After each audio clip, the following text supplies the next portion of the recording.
Iran Israel সংঘাতের মধ্যেই Saudi যুবরাজ মোহাম্মদ বিন সালমানকে telephone করেন তুরস্কের প্রেসিডেন্ট রিসেপ তাইয়িপ এরদোয়ান।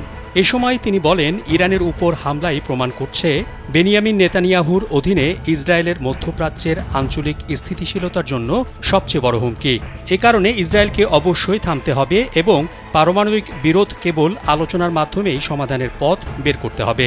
তুর্কি প্রেসিডেন্টের কার্যালয় এক বিবৃতিতে তথ্য জানায়। এতে বলা হয়, সৌদি প্রিন্সকে এরদোয়ান বলেন, একটি সম্ভাব্য ধ্বংসাত্মক যুদ্ধ এই অঞ্চলের সব দেশের অনিয়মিত অভিবাসনের ঢেউ তৈরি করতে পারে। তুরস্কের প্রেসিডেন্ট তার ইরানি প্রতিপক্ষ মাসুদ পেজেশকিয়ানের সাথেও ফোনে কথা বলেছেন।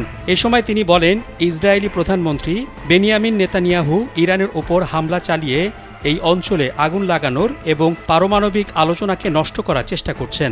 গাজায় চলমান গণহত্যা থেকে বিশ্বের মনোযোগ সরিয়ে নেওয়া ইসরায়েলের এই হামলার উদ্দেশ্য বলেও উল্লেখ করেন তুর্কি প্রেসিডেন্ট।